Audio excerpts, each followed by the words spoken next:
Oke, bismillahirrahmanirrahim. Assalamualaikum warahmatullahi wabarakatuh.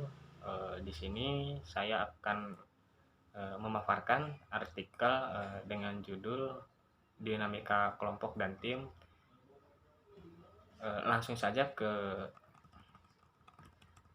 pendahuluan.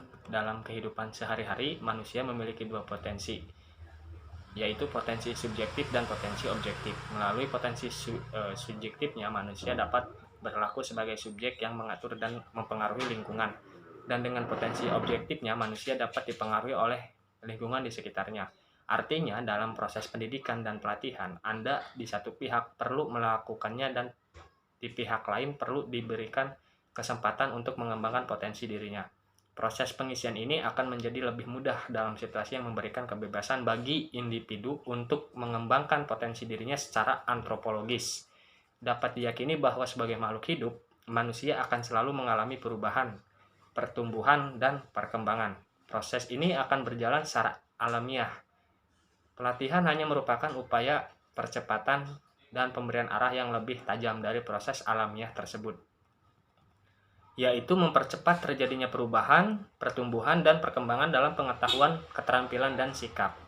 Untuk rumusan masalah, pertama ada pengertian dinamika kelompok dan tim. Yang kedua, tahap pertumbuhan ekonomi dan tim. Yang ketiga, faktor yang mempengaruhi dinamika kelompok dan tim. Yang keempat, norma kelompok dan tim. Yang kelima, fasilitasi kemampuan kelompok dan tim.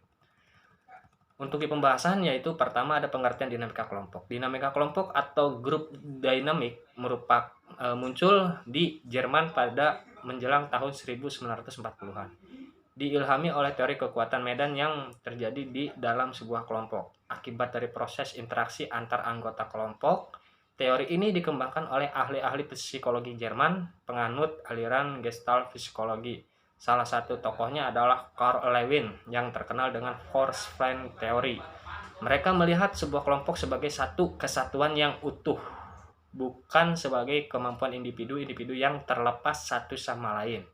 Kesatuan ini muncul sebagai resultan dari adanya gaya tarik-menarik yang kuat di antara unsur-unsur yang terlibat di dalamnya. Unsur-unsurnya adalah manusia yang ada dalam organisasi, yang masing-masing bertindak sebagai ego dengan gaya-gaya tertentu, sehingga terjadilah dinamika kelompok, tarik-menarik yang akhirnya menghasilkan resultan gaya yang kemudian menjadi kekuatan kelompok.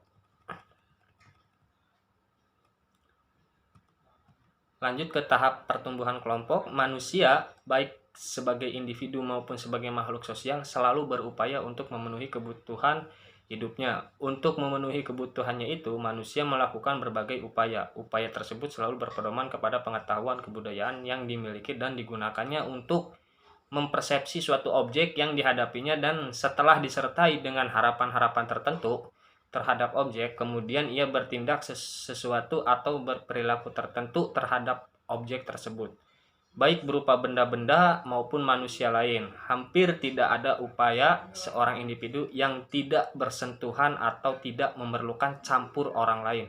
Oleh karena itu, manusia selalu memerlukan kehidupan berkelompok. Pertumbuhan kelompok melalui beberapa fase. Pertama ada fase performing atau fase berprestasi. Yang kedua ada fase norming atau fase pembentukan norma. Yang ketiga ada fase storming, yaitu fase peralihan, dan yang terakhir itu adalah fase kekelompokan atau fase forming. Lanjut ke faktor-faktor yang mempengaruhi dinamika kelompok. Pada kenyataannya, dinamika kelompok senantiasa dipengaruhi oleh beragam faktor, antara lain pertama ada sebagai lumbung dari ide yang diinginkan yang ingin dilaksanakan. Yang kedua sebagai ikatan jiwa antar anggota kelompok. Yang ketiga menjadi sasaran dan juga menjadi sumber dari konsep perencanaan kerja. Dan yang keempat menjadi motivasi dalam mengadakan persaingan dan aktivitas. Yang kelima menjadi perangsang untuk mendapatkan kepuasan kerja. Dan yang terakhir menjadi arah yang tetap dalam menjalankan tugas kelompok. Lanjut ke bagian norma dan nilai kelompok.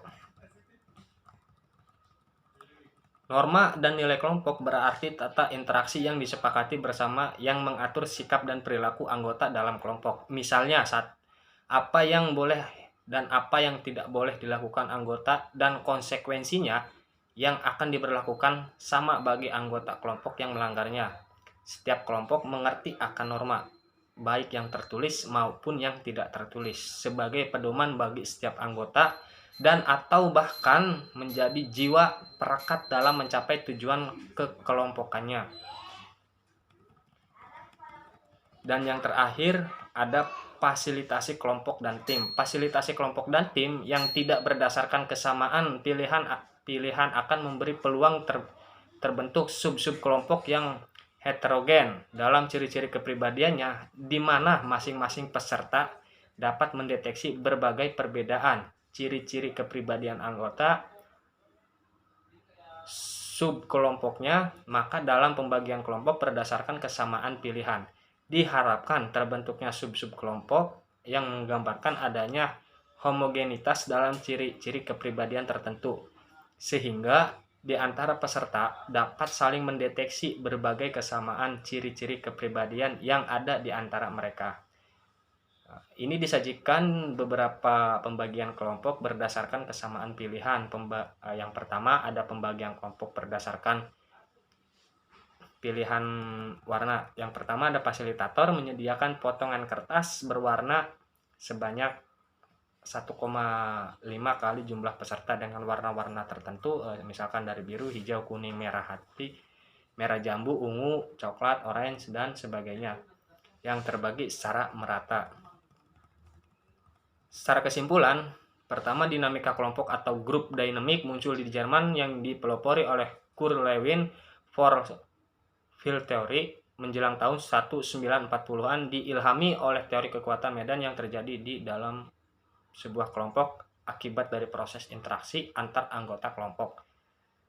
Yang kedua, Lewin menyodorkan 3 tahap pembaruan perilaku kelompok, yaitu tahap unphrasing, moving, dan revising. Oleh karena itu, upaya yang dapat dilaksanakan ialah adanya regulasi proses feedback melalui optimalisasi team building.